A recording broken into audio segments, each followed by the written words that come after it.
person.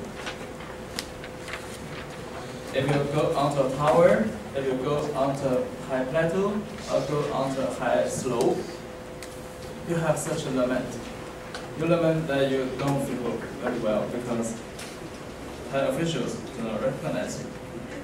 Now, here is Mountain Married Tour Plateau by Li Shangyi.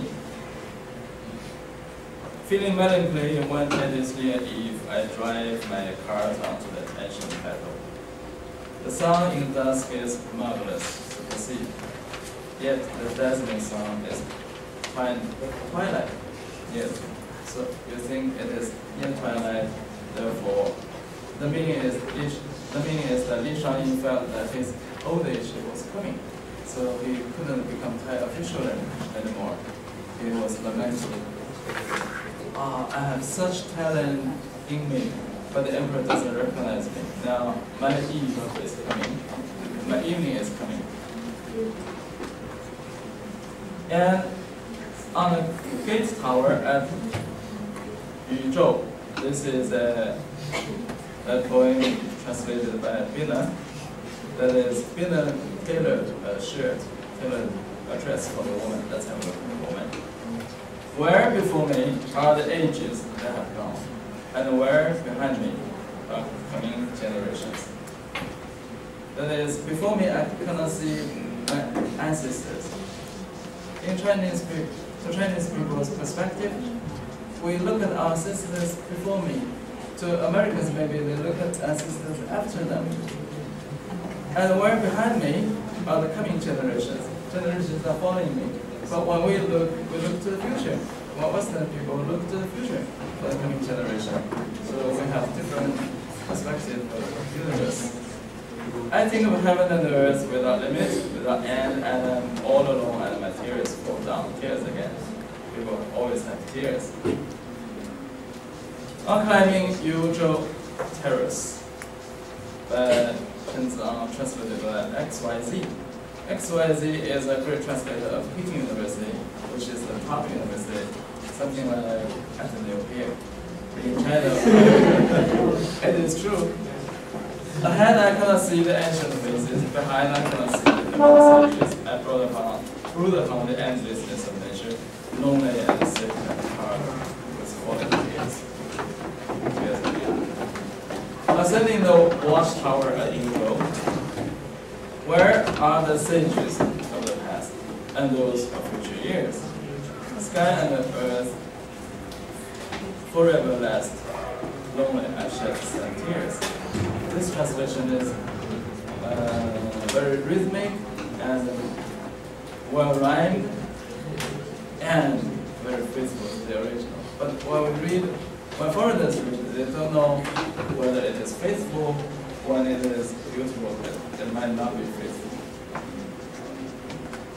I cannot see sages of an ancient past, neither can I see any future sense. So here, in this translation, dropped before me or after me, because this is contradictory to people's perspective. Considering the heaven and the earth so vast, I alone cannot help shedding tears of friends. So he was feeling, the poet was feeling very terrible. Now,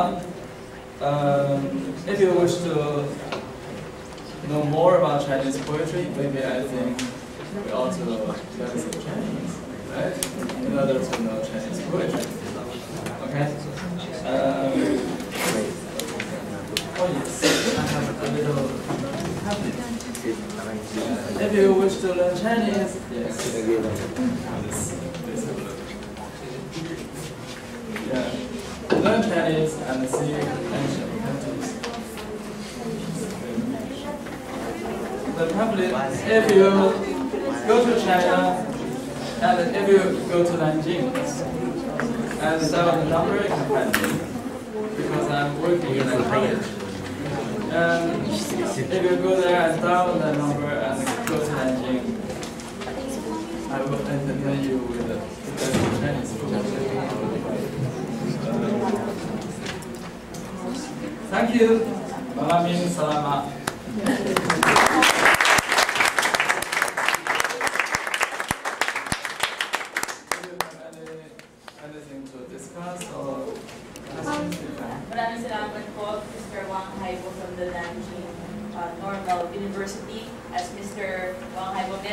have questions, now is the time to ask them.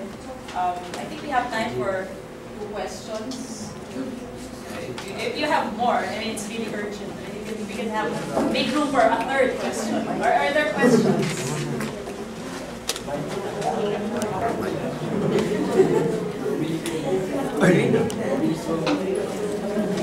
Yes. Hi. I just wanted to ask why a poet has to go back to nature.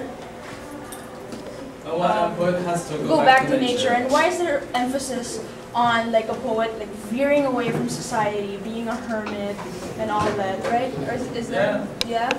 So why is that? This is actually the Chinese philosophy. Chinese people usually try to shrink from the outside world. It has long been so since Confucius wrote a Confucius book, that is Analects of Confucius, came to me. And Chinese people think that if we are very outward, then we look to be aggressive.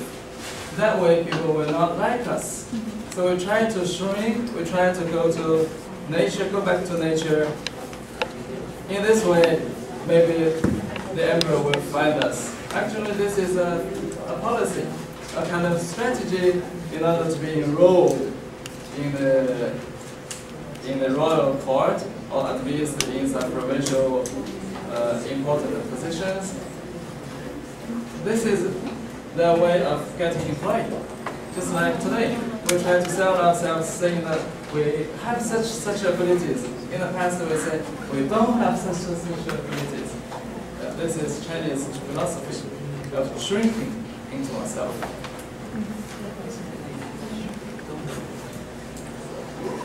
Is that answer okay? Yes. Thank you.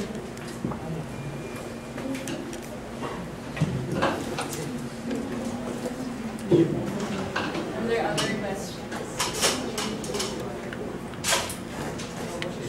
May I take this opportunity then to ask a question? Sir, you're a translator yourself, and I really commend you for your work as a translator, because translating is really very difficult. And we're not even using kanji or pictographs. For Filipino to be translated into English is already work. Now, I just want to ask you as a translator,